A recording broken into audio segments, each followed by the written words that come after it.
से लोकपाल बिल धूल खा रहा है। क्या प्रधानमंत्री कानून के ऊपर है? अगर प्रधानमंत्री के ऊपर आरोप लगेगा, अगर प्रधानमंत्री से किसी को शिकायत हो, वो कहां जाए, किसका दरवाजा खटखटाए? बरसों तक इसी बात पर चर्चा होती रही कि लोकपाल की परिधि में प्रधानमंत्री आना चाहिए या नहीं आना चाहिए। ये ठीक है कि उस दिन नरसिंह राव जी ने कहा था, तो मैंने कहा था कि मैंने क्लियरेंस दे दिया, प्रधानमंत्री का आप समावेश कर लें। लेकिन मैंने पूछा बिल कहां है? बिल नहीं आया। और मामलों पर अध्यादेश, सदन स्थगित होने के बाद और मामलों पर अध्यादेश जारी करने के लिए यह सरकार तैयार हो गई, ऐसे मामलों पर जिनका संबंध वोट बढ़ाने से था, वोट बैंक की राजनीति। इस मामले में नहीं, इस मामले में भी अध्यादेश लाया जा सकता। उस दिन मेरे मित्र इस बात की शिकायत कर रहे थे कि अदालतें बहुत ज्यादा हस्तक्षेप कर रही हैं। शायद कॉमरेड इंद्रजीत गुप्ता थे। जुडिशियल एक्टिविज्म,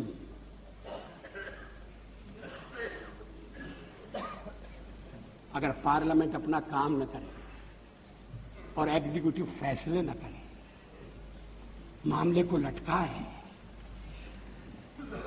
और जब प्रधानमंत्री से पूछा जाए कि आप निर्णय क्यों नहीं करते, तो उनका उत्तर यह हो कि निर्णय न करना भी एक निर्णय है।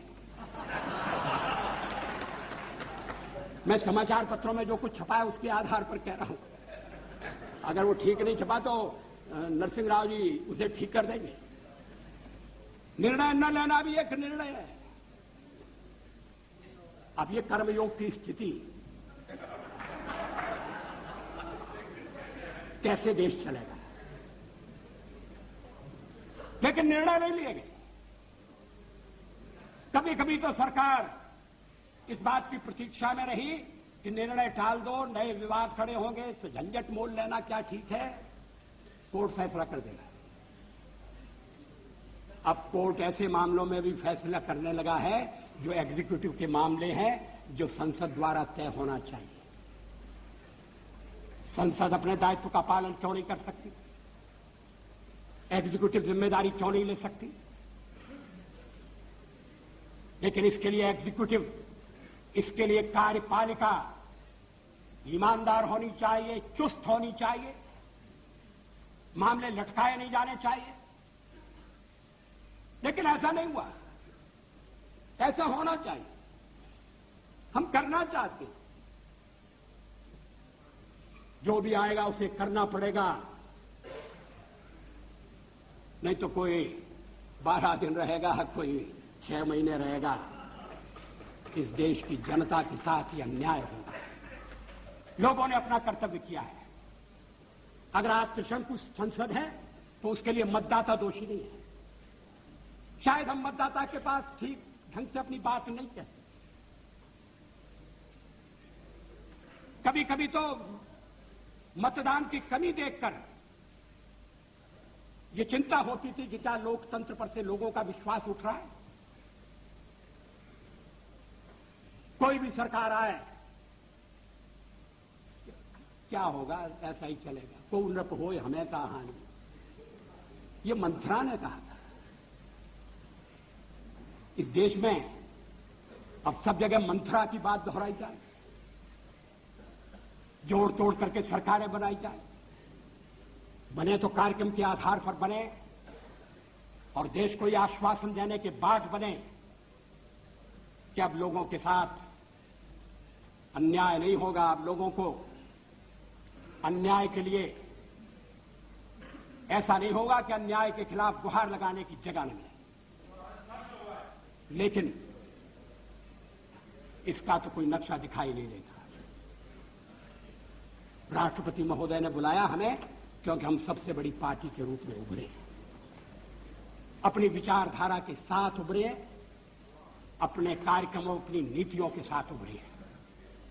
राष्ट्रपति महोदय के अभिभाषण में हमने कुछ अपने नीतियों का विवेचन किया है। ममता जी को उसमें केवल एक बात पर आपत्ति है, मुझे लगता है बाकी का सारा अभिभाषण उन्हें स्वीकार है। और भी मित्रों से मैं पूछना चाहूंगा, उस भाषण में कौन सी बात ऐतराज के लायक है? क्या इस बात का ध्यान रखकर क्या जो भी फैसले होना चाहिए वो आम सहमति से होना चाहिए, एक न्यूनतम कार्यक्रम पर देश को लाया जाए और फिर बाकी के मामले छोड़कर हम उसके लिए जुट जाएं? क्या इसकी आवश्यकता नहीं? लेकिन कुछ मामले ऐसे हैं जिन पर भी विचार करने की जरूरत है। हमारे खिलाफ सबसे बड़ा आरोप क्या है? हम सांप्रदायिक हैं, हम सेक्युलरवादी नहीं हैं।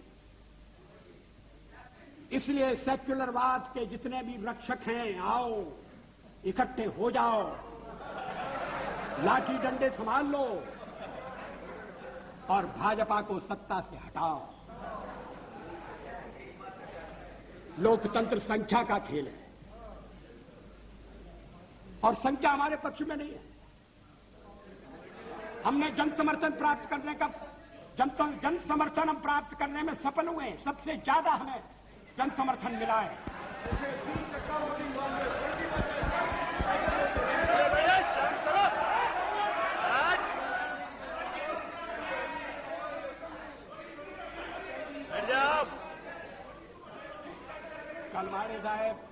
कलमाड़ी साहेब काय म्हणतात मला ऐकू नहीं येते। कलमाड़ी साहब क्या कहते हैं ये दूसरों को समझना मुश्किल है।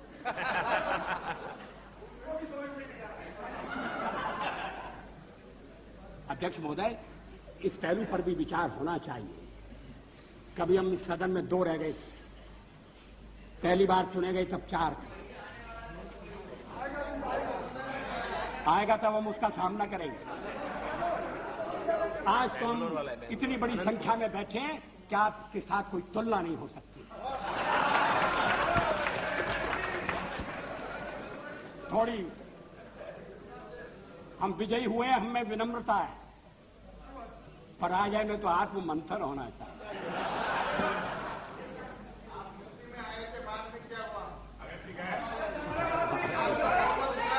आप सारे देश में थे, अब क्या हो रहा है? अब आप इस स्थिति से आप संतुष्ट हैं तो मुझे कुछ कहना नहीं, मैं इसमें पढ़ना नहीं चाहता। इस देश में इस समय लोगों के विचारों में मंथन चल रहा है, चिंतन की दिशाएं बदल रही हैं। लोग पुरानी मान्यताओं को फिर से कसौटी पर कस रहे हैं।